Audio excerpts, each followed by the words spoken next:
यो भालु पनि हेर्दा हेर्दै बुढो भएछ। अब के गर्ने, पुच्छर सिधा बनाछ। हेर्दा हेर्दै भालु बुढो भएछ। बिचरा भालु बुढो भइसकेको छ। भालु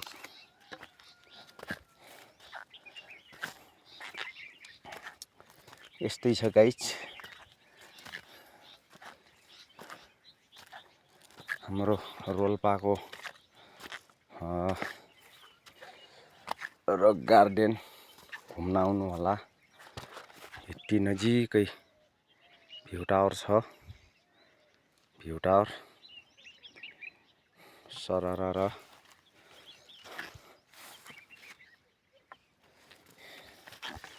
यो कोयल सल्लाको ठुटो।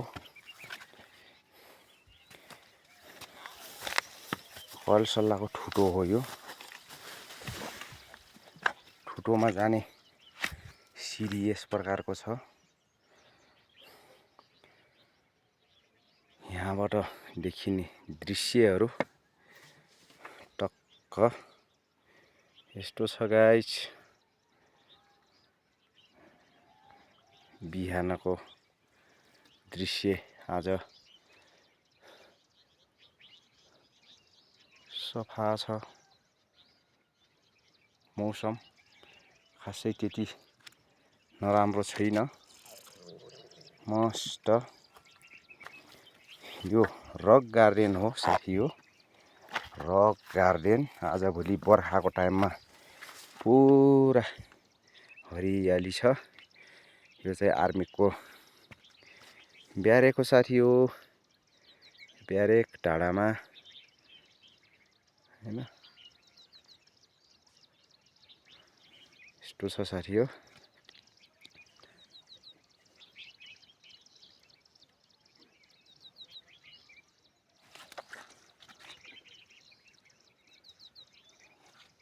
जता हेऱ्यो घुङ्गुर पाएको छ आजभोलि। मस्त घुङ्गुर। जता हेऱ्यो घुङ्गुर। यसमा एकछिन विश्राम गर्ने ठाउँ हो।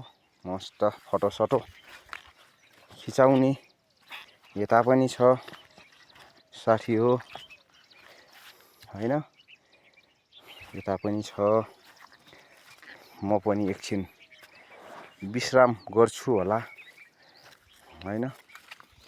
टक्क यसरी यसमा बस्ने ठाउँ विश्राम गर्ने। मस्त छ साथी हो बस्ने। यस्तो छ। साइडतिर घुङ्गुर पाएका छन् हैन। टक्क घुङ्गुरको स्वाद लिँदै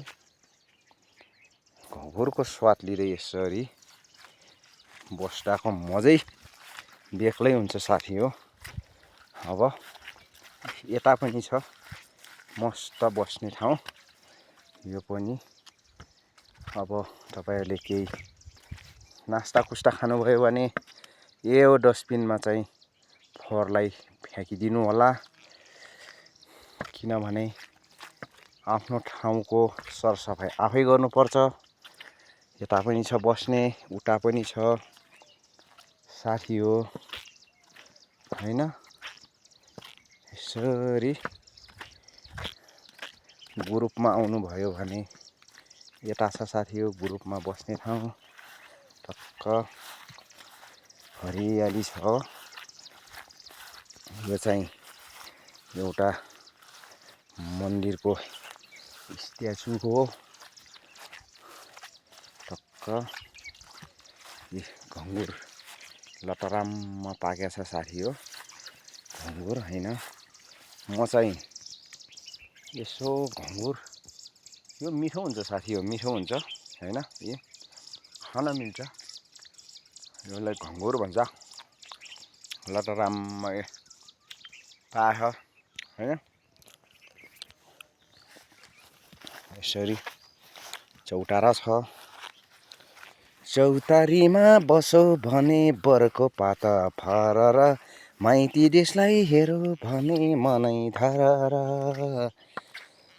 माइती देशलाई हेर भने मनै ढरर भन्ने चाहिँ पहिला उइल गीत पनि सुनिन्थ्यो साथी हो। यो फेरि यसरी घुमेर उता जाने बाटो हो। एकदम जता हेऱ्यो घुँघुर पाएछ साथी हो। घुँघुरै घुँघुर मातौने रातै के राम्रो फुलफुले जस्तो लाग्छ यार म त। हेर्नुहोस् न यस्तो खान मिल्छ साथी हो। मिठो हुन्छ टर्रो हुन्छ हैन। धेरै खानु हुन्न पेट दुख्छ भयो नि। हेर्नु पुरा घुँघुर पायो लटराम।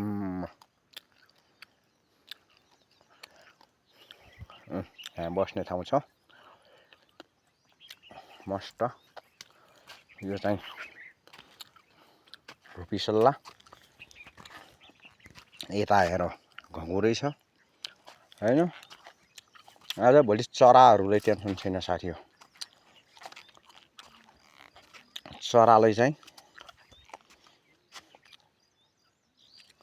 टेन्सन छैन किनभने चराका भजनहरू प्रशस्त मात्रामा चराको भजनहरू छन्।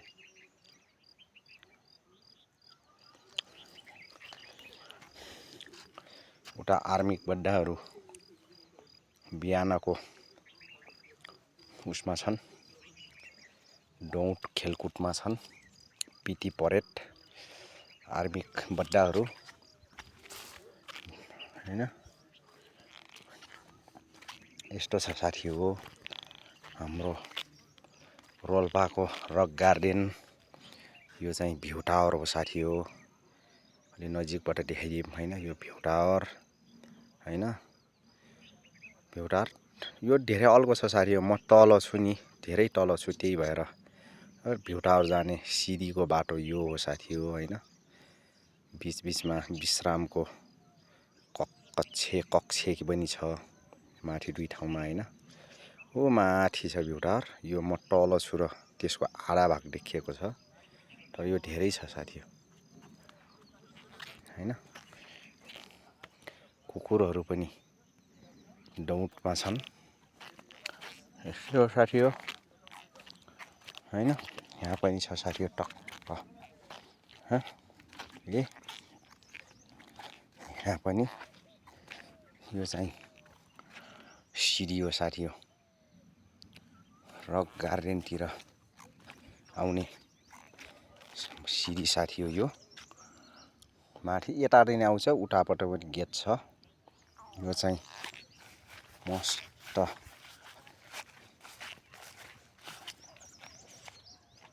यताको घाँटीमा उभिएर टक्क हैन यहाँ उभिएर यताको रमणीय दृश्य हेर्न सकिन्छ साथी हो है। तलबाट पनि छ त्यहाँबाट पनि हेर्न सकिन्छ यहाँबाट पनि छ साथी हो। सररररररर आफ्नो नेपाल आफ्नो गाउँ आफ्नो ठाउँ आफ्नो देश आफ्नै परिवेश साथी हो। सरररररर अलि नजिकबाट यो चाहिँ यो खेवासेको गाउँ हो साथी हो। यो खेवासे भन्छ। यिनीलाई के भन्छ अलि मलाई थाहा छैन साथी हो। यिनी यो माडीको पाल्नपट्टिको दृश्य हो साथी हो हैन। यो सररर यो पारि चिर्जिगे ठाम देखिन्छ साथी हो। यहाँ र मैले नजिक ल्याएर देखाएको साथी हो। यहाँ तल ठुलो पानी छ साथी हो। तुषार पानी भन्छ। सररररररर यो उटो देखिने साथी हो। यो घर माथिको घर होइन तलको घर चाहिँ हामीहरूले बनाएको साथी हो। यो 2-4 महिना अगाडि हामीले बनाएको घर हो। टल्नो चाहिँ माथिको होइन तलको टक्क तल राते पनि ख्वाक गर्छ साथी हो। रटुवा भन्छ नि रटुवा। यस्तो छ साथी हो यहाँको रमणीय दृश्य हैन। यस्तो छ साथी हो। यी भोकी कुकुरहरू यहाँ आएका छन् यो घोकी कुकुरहरूले चाहिँ एक्लै मान्छे भेटायो भने यिनीहरूले भ्याउँछ है साथी हो। एउटा चौतारा यिनी हुन् घोकी कुकुर। यिनी पनि डौटमा आएका घोकी कुकुरहरू हो। आइट यी घोकुर यिनी घोकी कुकुरहरूलाई चो